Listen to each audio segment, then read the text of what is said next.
नमस्कार दोस्तों, स्वागत है आप सभी का super coaching IAS by text book में।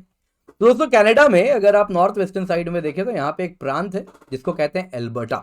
एल्बर्टा प्रांत अगर आप देखें तो एनर्जी में रिच है और यहाँ से अब विद्रोह की हुंकार उठती हुई दिख रही है। एल्बर्टा प्रांत ने कह दिया है वो कनाडा के लॉज को नहीं फॉलो करने वाला और इसके लिए उन्होंने एक सोवरेनिटी एक्ट वहाँ के लेजिस्लेचर से पास कर दिया है। इस लॉ को फॉलो करने के बाद एल्बर्टा जिस लॉ को चाहे कनाडा के द्वारा, अगर यूनियन गवर्नमेंट के द्वारा वहाँ पे वो लॉ इन्फोर्स करवाया जा रहा है तो एल्बर्टा उसे रिजेक्ट कर सकता है। यहाँ तक कि स्कूल, कॉलेजेस, पुलिस के द्वारा भी वो लॉज अपहोल्ड नहीं किए जाएंगे।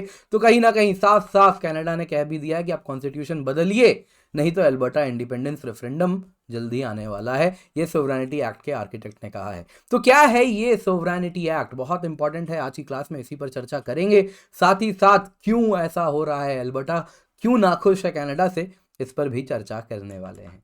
दोस्तों, न्यूज में क्या है? न्यूज में है एल्बर्टा, जैसा आप मैप में देख रहे हैं, उन्होंने एक कंट्रोवर्शियल सोवरेनिटी एक्ट पास किया है जो कि फेडरल लॉज को इग्नोर कर सकता है एल्बर्टा अब चाहे तो। और इसके साथ जो Canadian prime minister Justin Trudeau के साथ आने वाले दिनों में जो रिश्ते होने वाले हैं एल्बर्टा के करंट सरकार के, और भी ज़्यादा खट्टास से भरने होने वाले हैं। साथ ही साथ जो इंडिजिनस लीडर्स हैं जो कि ट्रूडो को सपोर्ट करते हैं, एल्बर्टा में काफ़ी ज़्यादा अमाउंट में है, तो वो संख्या में है, तो वो भी कहीं ना कहीं आप अगर देखें तो आने वाले दिनों में कहीं ना कहीं रस्साकशी आपको दिखने वाली है। तो ये लॉ अलाउ करेगा एल्बर्टा प्रोविंस को अपने रिश्ते यूनियन गवर्नमेंट के साथ या फिर फेडरल गवर्नमेंट के साथ रीसेट करने देगा। तो क्या है ये सोवरेनिटी एक्ट? आइए जल्दी से आपको बताता हूं। इससे पहले आगे बढ़ूं, यहाँ पे आप जो तस्वीर में देख रहे हैं ये हैं Daniel Smith. Daniel Smith Alberta की प्रीमियर हैं, प्रीमियर यानी वहां की मुख्यमंत्री हैं, और ये कंजर्वेटिव पार्टी को बिलोंग करती हैं। तो ये जो कंजर्वेटिव पार्टी है दोस्तों, ये आपको कहना चाहूंगा, ये ट्रूडो के बिल्कुल अपोजिट में खड़ी रहती है।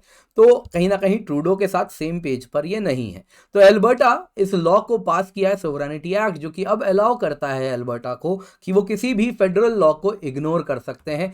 कोई भी रेगुलेशन, यदि एल्बर्टा को लगता है कि अगर यूनियन गवर्नमेंट ने, फेडरल गवर्नमेंट ने भले ये लॉ बनाया है, पर अगर एल्बर्टा को लगता है इस लॉ से एल्बर्टा प्रोविंस को, प्रांत को नुकसान हो रहा है या उसके इंटरेस्ट को कुचला जा रहा है, तो वो चाहे तो उस लॉ को रिजेक्ट कर सकता है। ये प्रोविंशियल बॉडीज जैसे कि स्कूल, म्युनिसिपैलिटीज, सिटी पुलिस को आदेश दे सकता है कि फेडरल लॉज आपको मानने की अब आवश्यकता नहीं है। तो इसके साथ डैनियल स्मिथ से पूछा गया यूनियन गवर्नमेंट के साथ रिश्तों का क्या होगा, तो पता है उन्होंने क्या कहा? उन्होंने कहा ऐसा नहीं है कि ओटावा कोई नेशनल गवर्नमेंट है।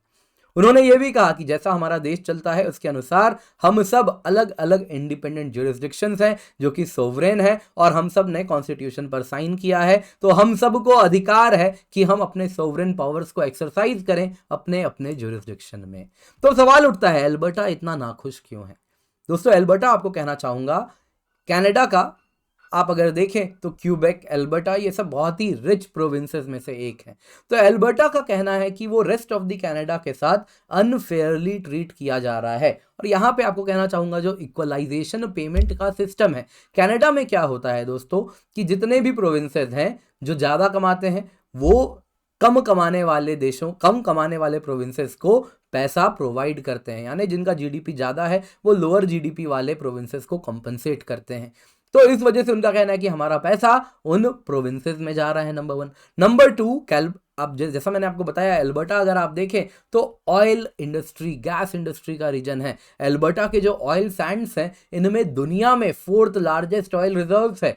वेनेजुएला, सऊदी अरेबिया और ईरान के बाद सबसे ज्यादा तेल यहीं पर है। जो प्रोवन रिजर्व्स है वो है 165.4 बिलियन बैरल्स। तो बहुत तेल है, जाहिर सी बात है यहाँ पे इंडस्ट्री भी, एनर्जी इंडस्ट्री ही आपको यहाँ पर देखने मिलती है। लेकिन कनाडा के जो बाकी प्रोविंसेस हैं वो एल्बर्टन ऑयल इंडस्ट्री को अपोज कर रहे हैं, उसके लिए इन्वायरमेंटल इनिशिएटिव्स वगैरह से वो उनको अपोज करते हैं। तो एल्बर्टा का कहना है कि आप हमारे ऑयल इंडस्ट्री को तो कहीं ना कहीं अपोज करते हो, वहीं जो प्रॉफिट्स आता है हमारे ऑयल इंडस्ट्री से वो इक्वलाइजेशन पेमेंट से बराबरी से लेने आ जाते हो, तो ये कहीं ना कहीं नहीं चलेगी।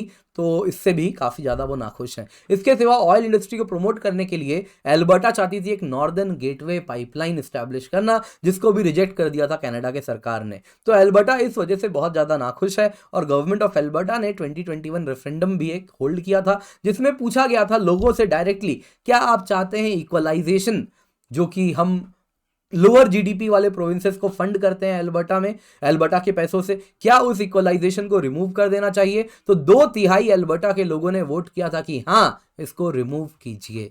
तो अब सवाल उठता है वो कौन से फेडरल लॉज हैं जिन पर प्रभाव पड़ेगा।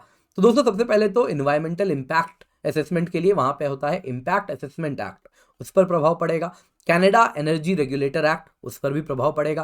कार्बन प्राइसिंग का जो मैकेनिज्म है कनाडा में, उस पर प्रभाव पड़ेगा। फेडरल मैंडेटरी वैक्सीन जो कि फेडरल लॉ के द्वारा अधीन है, उस पर भी प्रभाव पड़ेगा। इमरजेंसीज एक्ट का जो इस्तेमाल हो रहा है जिसके द्वारा जो प्रोटेस्टर्स, जैसा आपको मालूम है ट्रकर्स प्रोटेस्ट हुआ था एल्बर्टा में भी, बहुत जोर शोर से हुआ था, एल्बर्टा फ्रीडम कन्वॉय आप देख रहे हैं इस प्रकार से।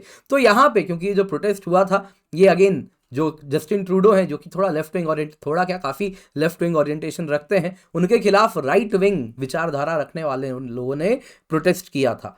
तो यहाँ पर उस प्रोटेस्ट में आपको जैसा मालूम होगा काफ़ी ट्रकर्स प्रोटेस्ट जिन्होंने फंड भी किया था या उसमें पार्टिसिपेट किया था, उनके बैंक अकाउंट्स को फ्रीज कर दिया गया था, जेल टर्म्स भी दे दिया गया था ऑर्गेनाइजर्स के लिए जो भी इस प्रकार के प्रोटेस्ट को ऑर्गेनाइज कर रहे थे। ये हाल है वहां की डेमोक्रेसी की और वो हमें प्रवचन देते हैं। खैर जो भी है, इस प्रकार के जो फेडरल लॉज हैं जो फंड्स को फ्रीज करवाने का आदेश दे सकते हैं, जेल टर्म्स दे सकते हैं, वो सब भी कहीं ना कहीं प्रभावित होंगे। वैसे ही जो एल्बर्टा बेस्ड न्यूज मीडिया की जो फेडरल गवर्नमेंट के द्वारा सेंसरशिप होती है वो भी प्रभावित होगी। इसके सिवा जो जैसे हमारे यहाँ आधार है वैसे ही कनाडा में भी है, जहाँ पे जितने भी एल्बर्टा के नागरिक हैं, अदर पूरे कनाडा के नागरिक हैं, उन सभी को अपना पर्सनल डेटा शेयर करना पड़ता है so that digital identification programme बना सके। जैसे आप आधार बनाते हैं तो फिंगरप्रिंट, आइरिस डेटा ये सब देते हैं, तो कुछ वैसे ही वहाँ भी देना होता है। तो अब एल्बर्टा चाहे तो एल्बर्टन्स को रोक सकता है, कहा कि ये सारे डेटा आपको देने की आवश्यकता नहीं होगी। यानी कि कनाडा पर बहुत भारी प्रभाव इसका होता हुआ दिख रहा है। तो अब सवाल उठता है क्या ये लॉ कॉन्स्टिट्यूशनल है? तो दोस्तों सबसे पहले तो ये बिल पास हो चुका है, वहां के लेजिस्लेचर, प्रोविंशियल लेजिस्लेचर के द्वारा पास हो चुका है, लेकिन अब तक इसको रॉयल एसेंट नहीं मिला है। जैसे कि हमारे देश में गवर्नर को साइन करना होता है ना फाइनली, कोई भी बिल पास होने के बाद तभी वो एक्ट बनता है, वैसे ही अगर यूनियन गवर्नमेंट ने बिल बनाया तो प्रेसिडेंट को साइन करना पड़ता है। तो उस प्रकार का रॉयल एसेंट नहीं मिला है, इसलिए बिल अभी तो पेंडिंग है। वैसे ही इंडिजिनस पीपल ने भी कह दिया है कि इस बिल को स्क्रैप कर देना चाहिए, क्योंकि इंडिजिनस पीपल अगेन वो हैं जो कि जस्टिन ट्रूडो से सिंपैथी रखते हैं। तो उन्होंने भी कहा है कि हमें कंसल्ट नहीं किया गया है, हमारे अधिकारों पर क्या प्रभाव होगा हमें मालूम नहीं है इस बिल का।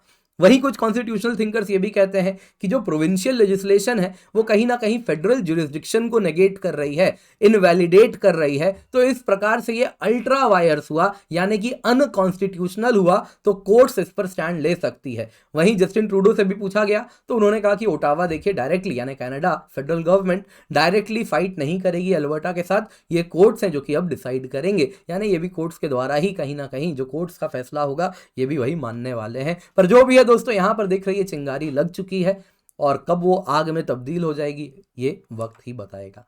दोस्तों आज की क्लास पसंद आई होगी तो लाइक जरूर कीजिएगा। टेलीग्राम चैनल है, यहाँ पर आप जुड़ सकते हैं, पीडीएफ डाउनलोड कर सकते हैं। इसके सिवा आपको कहना चाहूंगा विंटर सेल हम रन कर रहे हैं, आपको 1 साल नहीं 16 महीना यानी 1 साल 4 महीने की सब्सक्रिप्शन मिल रही है केवल 23,999 रुपए में। बस 10 दिसंबर तक ये ऑफर है, इसका फायदा उठाएं। इस सब्सक्रिप्शन में आपको 16 महीने के लिए जीएस कोर्सेज मिलेंगे, optional courses, subject courses, CSAT courses, Hindi English दोनों में कोर्सेज मिलेंगे। सुपर टीचर्स के द्वारा जो कोर्सेज हैं, जो ऑफलाइन इंस्टीट्यूट्स में लाखों खर्च करके बच्चे पढ़ते हैं, उनको वो कंटेंट मिलता है, वो कंटेंट आपको हम देंगे केवल 23,999 में, बस 10 दिसंबर तक। जो कूपन कोड यूज करेंगे दोस्तों वो क्या है, KINJAL किंजल, जिससे आपको मिलता है मैक्सिमम डिस्काउंट। इसके सिवा हमारे चैनल सब्सक्राइब करना बिल्कुल भी ना भूले, बहुत सारा कंटेंट आपको economics, history, current affairs, polity, geography, editorial analysis, वो सब जो आपको चाहिए वो आपको हम प्रोवाइड करते हैं। तो मेक श्योर आप इसको सब्सक्राइब जरूर करें।